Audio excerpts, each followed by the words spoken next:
നമ്മളുണ്ടാക്കാൻ പോകുന്ന art കഫേൻ്റെ interior വർക്കിലാണ്. ഇത് പ്രമുഖമായ ഒരു ഇൻറ്റീരിയൽ സ്ഥാപനത്തിന് ഞങ്ങൾ ചെയ്യാൻ വേണ്ടി കൊടുത്തു. 15 ലക്ഷം രൂപയാണ് അവർ പറയുന്നത്. അത് ഇപ്പോഴത്തെ അവസ്ഥയിൽ വലിയ ബജറ്റാണ്. അതുകൊണ്ട് ഒരു 4-5 ലക്ഷം രൂപയ്ക്ക് ഞാൻ സ്വയം തന്നെ ചെയ്യാൻ തീരുമാനിച്ചു. അതിൻ്റെ പണിപ്പുരയിലാണ്. ഇതൊരു വലിയ വെല്ലുവിളിയാണ്. 15 ലക്ഷം രൂപയിൽ നിന്ന് എങ്ങനെ 5 ലക്ഷത്തിന് ചെയ്യാം, അതിൻ്റെ ശ്രമമാണ്. ഓരോ കഫേയും വ്യത്യസ്തമായ തീമിലാണ് ഞങ്ങൾ ചെയ്യാൻ ഉദ്ദേശിക്കുന്നത്. ഇവിടുത്തെ തീം തേങ്ങാ വിഭവങ്ങളാണ്. അതുകൊണ്ട് അതിൻ്റെ പേര് മൊച്ചിങ്ങ എന്നാണ്.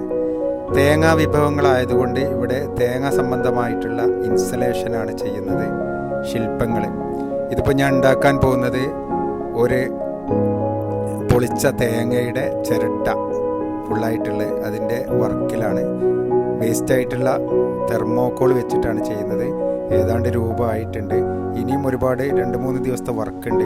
അപ്പോഴാണ് കൃത്യമായിട്ടുള്ള ഒരു തേങ്ങ പൊളിച്ച്. ഇതാണ് അതിൻ്റെ മോഡല്. ഈ മോഡൽ വെച്ചിട്ടാണ് നമ്മൾ ചെയ്യാൻ പോകുന്നത്. ആർട്ട് വർക്ക് പുരോഗമിച്ചു കൊണ്ടിരിക്കുകയാണ്. അപ്പോൾ ഇതിൻ്റെ ഫുൾ വീഡിയോ നമ്മുടെ ചാനലിൽ അപ്ലോഡ് ചെയ്യുന്നുണ്ട്. ദിലീപ് ആർട്ട് ഗാലറി യൂട്യൂബിൽ ഈ തേങ്ങ പൊളിച്ച തേങ്ങയുടെ മുഴുവൻ വീഡിയോ ചെയ്യുന്നുണ്ട്.